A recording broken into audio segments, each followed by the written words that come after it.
What happens? You want to get really boiled, your blood boiling? What happens if the Muslims take over a land dominated by Jews and Christians? Jews and Christians don't want to be Muslims, but they don't have the power to fight back, and they accept the terms of subjugation and pay Jizyah. You ready? You want to get upset? Let's go full screen.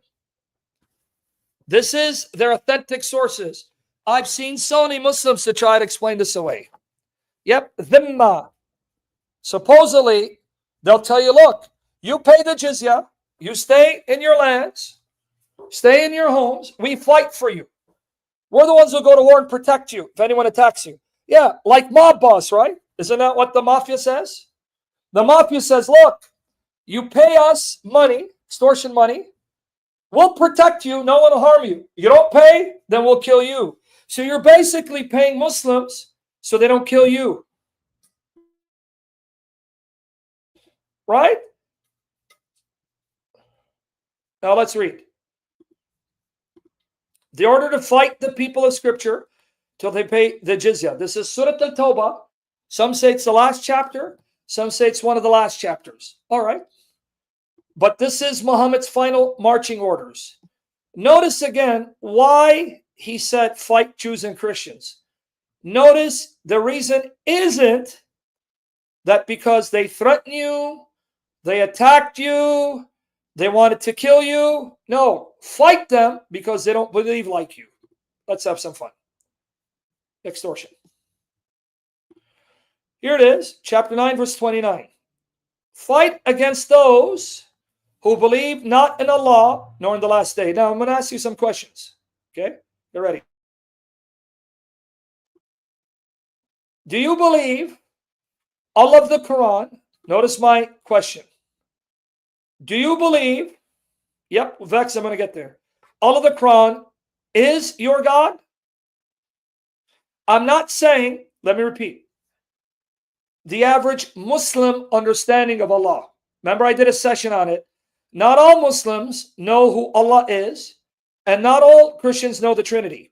I'm talking about the Allah described in the Quran once you've studied the Quran. Is Allah of the Quran your God? Is he? What do you guys say? Is Allah of the Quran your God?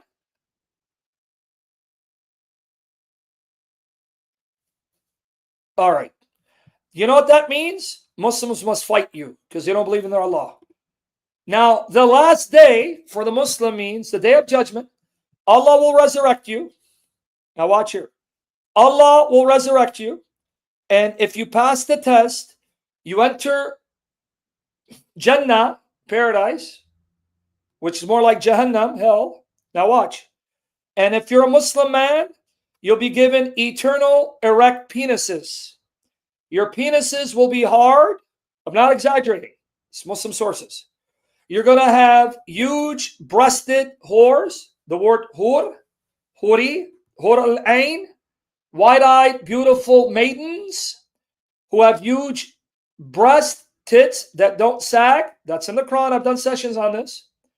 You will then deflower them, pop their cherries without harming them, and they go back to being virgins every time you pop them. And you'll have young boys serving you, right? Being your servants. And if you're a good Muslim woman, you'll be part of the Hur al-Ain, the Hur. You'll be a Huri, one of them, so that a man can deflower you and pop your cherry over and over again. I'm not lying. I did sessions on it. You guys forgot? I quoted the Quran and the Hadith. Go watch it. Now, if you're a disbeliever, you'll be sent to hell and be tortured and tormented in the most brutal fashion. So, do you believe in Islam's last day? Or do you see this as a glorified whorehouse, Playboy mansion? Do you believe in this? Yeah, Luna, you didn't know that? You know how many sessions I did on this, Luna? Go and watch the sessions. Read the material. It's a whorehouse. So a good Muslim woman, she'll be made part of the company of the hur. You'll be like the hur al-ain, wide-eyed maidens, and you'll have huge tits that don't sag. And you'll be deflowered, you'll have your cherries popped by the Muslim man who is either your husband on earth or you'll be assigned to someone, but you won't feel the pain of losing your virginity and you'll go back to being tight again. That's Islam. I'm sorry, I'm being graphic, but that's Islam. Do you want me to show you at least a few verses to prove it? Hold on, they keep sending me text messages.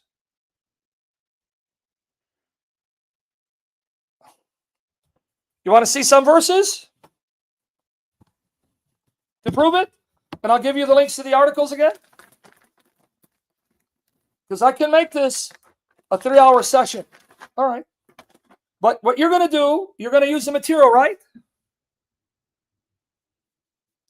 You're going to take the articles I'm about to share. You're going to also learn these arguments and you're going to share them with others, right? Teach your daughters, your sisters, your mothers to never follow this filthy religion. Teach them. Teach your Catholic Orthodox churches. This is what it teaches about women and paradise. So let me go through this. 1 second. Let me do this. Right there. 1 second, guys. Let me get the material so you don't think I'm lying. So it's going to be graphic, but you asked for it. This is Islamic agenda. This is what awaits you women. Right here.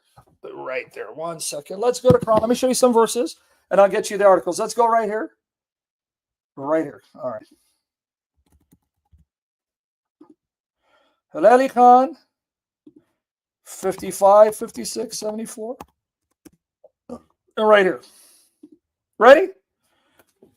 Talking about the rewards of paradise. You remain faithful. You pass the test.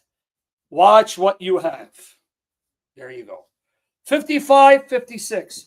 Wherein both will be those maidens in paradise, the maidens, the hur, will be waiting for their husbands. Now, Islam teaches there are genies called jinn. They too, if they're good jinn and become Muslim, will enter paradise. And they too will have erect penises to deflower these whores of paradise. Let me show you.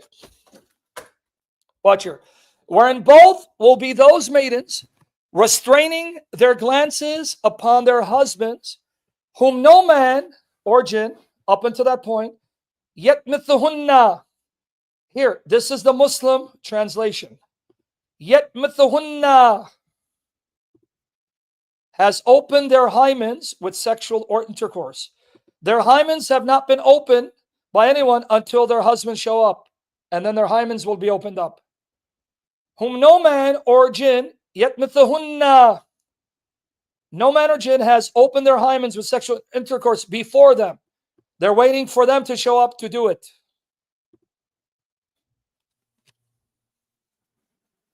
See it?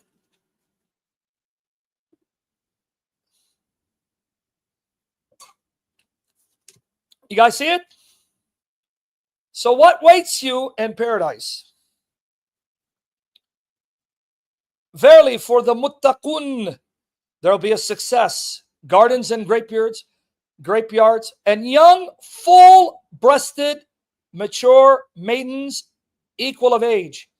Notice they won't be flat-chested. The woman there will have huge tits. So if you're flat-chested here, don't worry about it. Allah's going to give you huge tits, so don't get breast implants. Voluptuous woman, full-breasted woman, 7833, right? Maidens with swelling breasts, breasts that swell, stick out, get the men horny.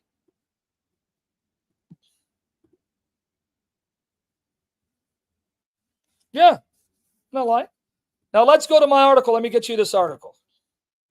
Yatamathunna. So let's go here.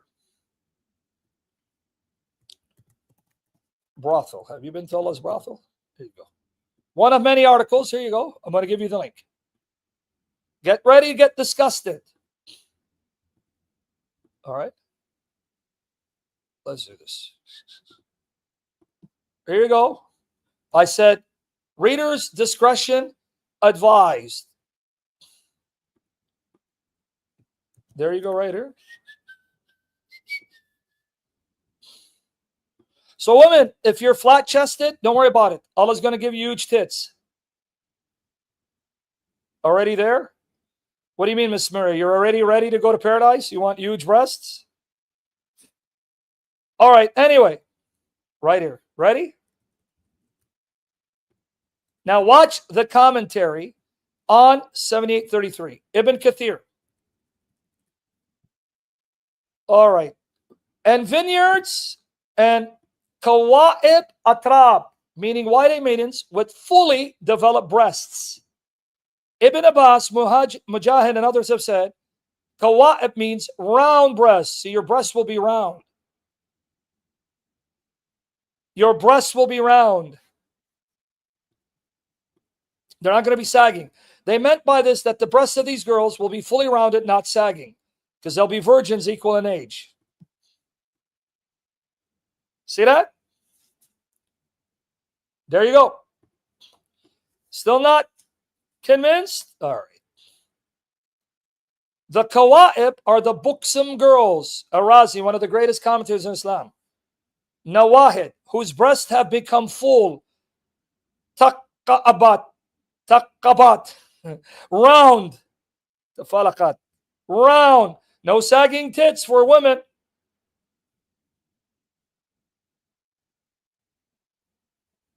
All right? What about being deflowered?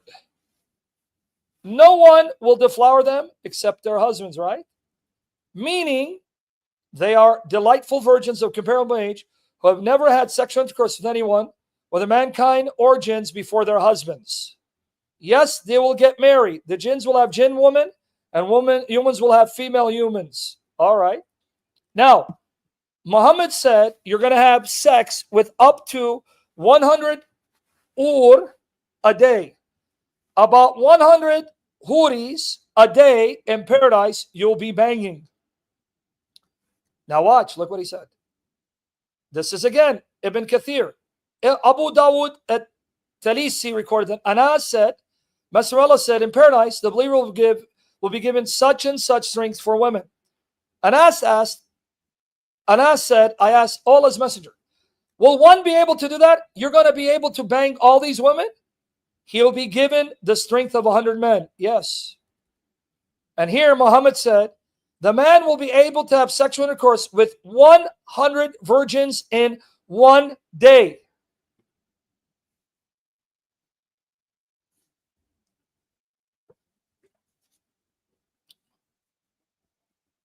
See it?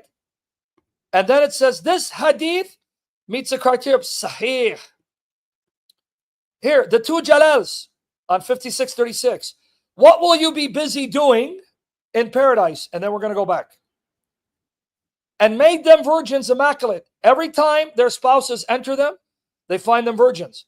Nor is there any pain of defloration. So every time I bang this one, I go and come back, see her again. She's a virgin again. And I'm going to deflower her. But every time I pop the cherry, she won't be in pain. Here it is. Look. Again, Tafsir al-Jalalain, 3655. What will you be busy doing in paradise? What will you be busy doing in paradise? Ready? Watch here. Indeed, today, the inhabitants of paradise are busy. Busy what? To what the inhabitants of fire are suffering? Busy delighting in pleasures, such as deflowering virgins. You're too busy to pay attention to people burning in hell because you're deflowering virgins popping their cherries.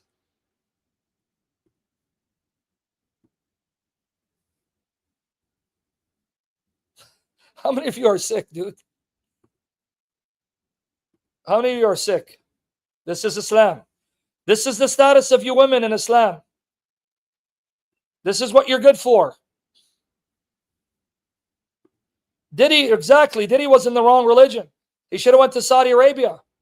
Everything he did would have been halal, legit. And then finally, from Ibn Majah, Abu Umama, the father Umama, reported Allah's messenger. What did he say? This comes from Sunan Ibn Majah, volume 5, page 546, number 4337. Watch. Every one of these Hur al-Ain will have a pleasant vagina. This is Muhammad talking. You're going to have a pleasant vagina, vajayjay. And he will have a sexual organ that does not bend down. You're going to have Islamic Viagra. Your organ won't get soft. It will always be stiff.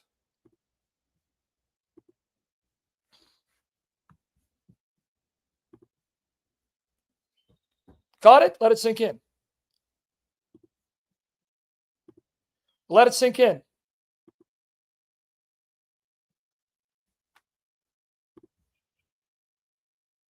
Right there. You got the link to the article, right? Here, black and white. See it? It's bold. Reborn.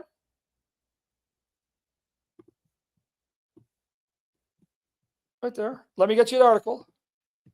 Guys, what are you going to do in saving your neighbors, your family members, your daughters, sisters, your church from Islam? Are you going to go share this and teach them?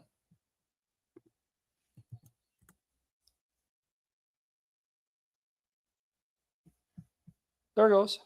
I'm not lying. I didn't make up anything. Now, let's go back. So why will Muhammad fight you? You see how disgusted you were? It says, fight them who don't believe in the last day. Do you believe this is the last day? And this is what eternity will be? Or do you think this is from the pit of hell? It's Playboy Mansion on steroids, on growth hormone. So if you don't believe this, Muslims must fight you, nor forbid that which was been forbidden by Allah and his messenger. If you don't prohibit what Muhammad prohibited, so if you don't forbid swine, you eat pig meat, Muslims must fight you. And if you don't acknowledge the religion of truth, you don't admit Islam is true, Muslims must fight you. They're not fighting you because you attack them. They're not fighting you, right, because you threaten them. They're not fighting you because you wanted to murder them. They're fighting you because you don't believe like them. You don't believe in their God, their paradise, their hell, and don't think Islam is true. Even if you're from the people of the scripture, meaning Jews and Christians, until they do what? They pay the Jizyah with willing submission and feel themselves subdued. Now, here is Ibn Kathir's statement. Okay. I'm going to skip it. Watch it. Go to the bold part. This honorable ayah, he even calls it honorable. Right? He calls it honorable. This verse is honorable. Was revealed with the order to fight the people of the book after the pagans were defeated. So when they conquered the pagans, took over Arabia, now Muhammad has enough people to expend Islam militarily, offensively. The people entered Allah's religion in large numbers, and the Arabian Peninsula was secured under the Muslims' control. So when Muhammad had enough soldiers to kill, murder, and loot, then he sent them out, offensive jihad, to attack anyone and everyone, even Jews and Christians. Now here's why you're forced to pay jizya. You ready?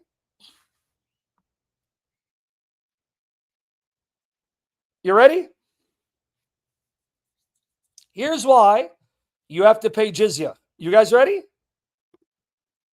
Why do you pay jizya? Why do you pay? They'll say, well, it's taxation. Don't you pay taxes to the American government? Yeah, but the American government doesn't force me to pay taxes as a sign that the government has humiliated me, disgraced me, shamed me, right? Belittled me because of my ethnicity or religion. Watch here. Allah said, until they pay the jizya, if they do not choose to embrace Islam with willing submission and defeat and subservience, feel themselves subdued, you pay it in order to know that you've been disgraced, humiliated, and belittled. That's why. To rub it in, to disgrace you. Therefore, Muslims are not allowed to honor the people of Dhimma. That means Jews and Christians under their protection. You're not allowed to honor them or elevate them above Muslims. You can't do that. Muslims are better than them. Right? For they are miserable, disgraced, and humiliated. Muslim recorded from Abu Hurairah that the Prophet said, now look how miserable and filthy this religion is, that if I'm walking the street, Muslims walk the street, they got to push me out of the way as a sign I've been humiliated. Do not initiate the salam. You don't greet them. Let them greet you, to the Jews and Christians. And if you meet any of them in a road, force them to its narrowest alley. This is what Muhammad taught.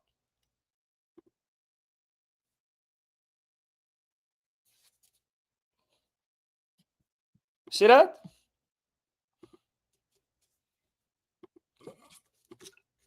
This is why the leader of the faithful, Umar ibn al-Khattab, the second caliph, demanded his well-known conditions. When he conquered the Christians of Hashem, here's the proof that when they took over Syria, Jordan, Lebanon, it was dominated by Christians. Umar ibn al-Khattab, the second caliph, conquered Syria, Lebanon, Jordan, and Jerusalem.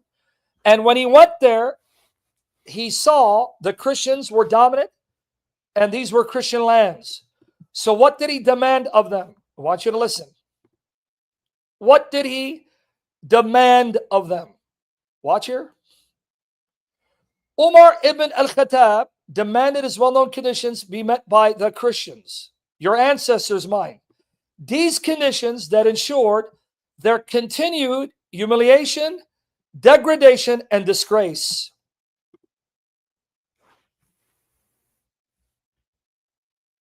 You understand? What was Islam's agenda? Humiliate, shame, disgrace Christians. Don't let them lie to you. This is the authentic teaching of Islam. You ready? Now watch here. Let's continue. So what conditions did he put on Christians? They had to accept or be killed or fight.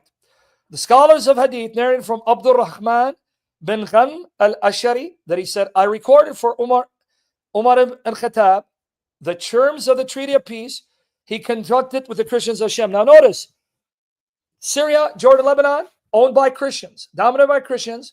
Muslims conquered them and then told the Christians, you must agree to this treaty or we're going to expel you or kill you. What were the Christians forced to accept? Now get upset. Right? Get ready to get angry. Focus, guys.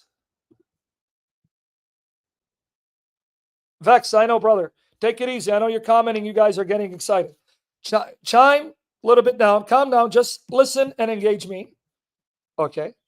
So, Umar, the leader of the faithful from the Christian such and such city, when you Muslims came to us, we requested safety for ourselves. You see? We were not able to fight you. You caught us unsuspectingly. So we begged you for safety for ourselves, children, property, followers of religion. We made a condition ourselves. Now watch the conditions. That we will neither erect in our areas a monastery. You can't build new monasteries. You can't build new churches or a sanctuary for a monk, nor can you restore any place of worship that needs restoration. You know why? Because the Muslim mindset was this. If we control a Christian area and we don't let them build new churches and rebuild old ones, in a matter of time, Christianity will disappear and all of them will end up becoming Muslim eventually in several generations. See what they did? And you guys are complaining about the Crusades? You effeminate queer baits? You have the audacity to attack the Crusades?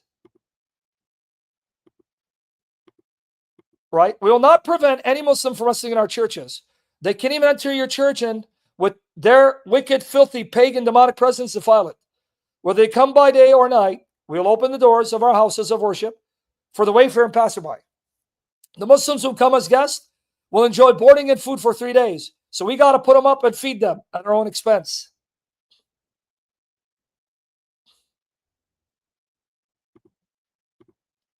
We will not allow a spy against Muslims into our churches and homes or hide deceit or betrayal against Muslims. Now watch. We will not teach our children the Quran. You can't teach your children why Islam is evil. Look how filthy the Quran is. You can't do it. We cannot publicize practice of shirk. You know what they mean? You cannot go out publicly with a cross or icons, because those are items of shirk. Nor can you evangelize. You can't invite anyone to shirk. You can't invite Muslims to become Christians. But now watch the insult and spitting in our face. Or prevent any of our fellows from embracing Islam. Now, if one of us wants to become Muslim, we can't stop them. Still not upset? We'll respect Muslims, move from the places we sit in if they choose to sit in them. So if I'm sitting and the Muslim wants my seat, I got to get up. That's what they did to our ancestors.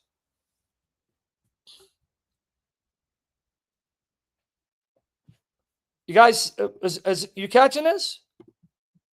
We will not imitate their clothing, caps, turbans, sandals, hairstyle, speech. We're not going to dress like Muslims so people know we're not Muslims. We got to dress differently, cut our hairs differently, wear different clothing so people know, oh, those are the dhimma. They're not Muslims, so don't honor them. Speech, nicknames, title names, or ride on saddles. We can't even have swords on our shoulders. We don't have a right to bear arms.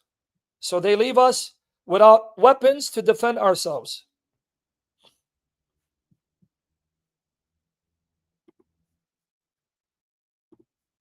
We will not encrypt our stamps in Arabic or sell liquor. We'll have the front of our hair cut so people know we're not Muslims. Wear our customary clothes wherever we are. Wear belts around our waist. Refrain. We can't even wear crosses. Erecting crosses on the outside of our churches. You can't even put a cross outside the church. Or demonstrating them and our books in public, in Muslim fairways and markets.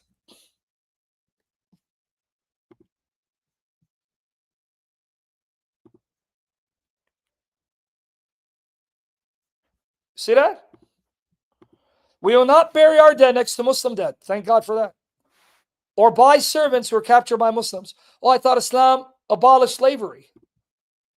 We will be guides for Muslims, refrain from breaching their privacy in their homes. When I gave this document to Umar, he added to it, we will not beat any Muslim. These are the conditions that we set against ourselves, follows our religion, in return for safety and protection, so you don't murder us and rape our women. If we break any of these promises that we set for you, your benefit against ourselves, then our dhimma, promise of protection, is broken, and you're allowed to do with us what you are allowed, a people of defiance and rebellion. But it's not just Ibn Kathir. Umdat al-Saliq. This is a renowned manual of Shafi'i Islamic Sharia jurisprudence. Right here. Let me give you the title. Not going to read all of it. Reliance of the Traveler, the classical manual of Islamic sacred law, Umdat some will say Saliq, by Ahmad ibn Naqib al-Misri, translated by Nuha Mim Keller, pages 607, 609. I'm just going to read the bolded parts. Ready? The conditions imposed on who? The dhimma, Jews and Christians, who don't want to convert, but live under Islamic rule. See? Non-Muslim subjects of the Islamic State, Ahl al-Dhimma. And now let's go here. Let's go to the bold parts. You got to pay Jizyah. It tells you how to pay it. And here are the conditions. Such non-Muslim subjects are obliged to comply with Islamic rules that pertain to the safety, indemnity of life, reputation, property. In addition, they If you're a Christian or a Jew, you're penalized for committing adultery or theft, though not for drunkenness, because your Sharia allows you to drink. You are to be distinguished from Muslims in dress, wearing a white cloth belt, zunar, so people know you're not Muslim. You are not to be greeted with assalamu alaikum. You do not greet them. You must be shoved, kept to the side of the street. You may not build higher than or as high as Muslim buildings. Your buildings have to be smaller. Though they acquire a tall house, it is not raised. You are forbidden to openly display wine or pork, to ring church bells or display crosses. You can't show crosses. Or publicly recite the Torah Evangel aloud, or make public display of their funerals, feast days, and are forbidden to build new churches. See that? You can read all of it. Now, when will you be punished and considered in violation of your treaty? If you commit adultery with a Muslim woman or marries her, you can't marry a Muslim woman, but Muslim men can marry Christian Jewish women. Conceal spies of hostile forces, leads a Muslim away from Islam. If you dare convert a Muslim and make him a Christian, it's over for you.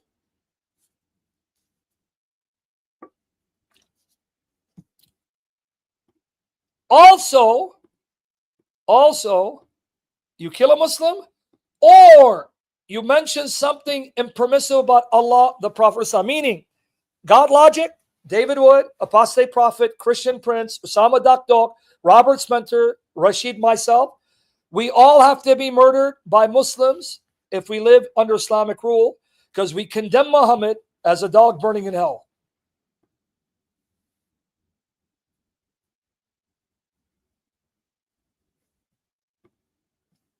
You understand? None of us are safe. If Sharia takes over, we will be killed without mercy. And it tells you what the objectives of jihad are. The caliph makes war upon Jews, Christians, and Zoroastrians. Why? Because you're not Muslims. Provided he has first invited them to enter Islam in faith and practice, and if they will not, then invited them to enter social Islam, paying the non-Muslim poll tax.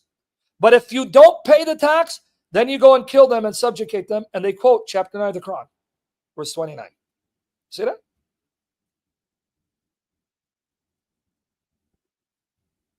I'll do another session on this section here, jihad against Jews and Christians. But you catch it? Anyone who condemns the Crusades, spit in their face. You Protestants, you better praise Jesus Christ. Thank Jesus Christ for the Catholic Church in the West being moved by God to call for the Crusades. You were not there. It was the Catholic Church the Lord used in the West to protect this onslaught upon your ancestors.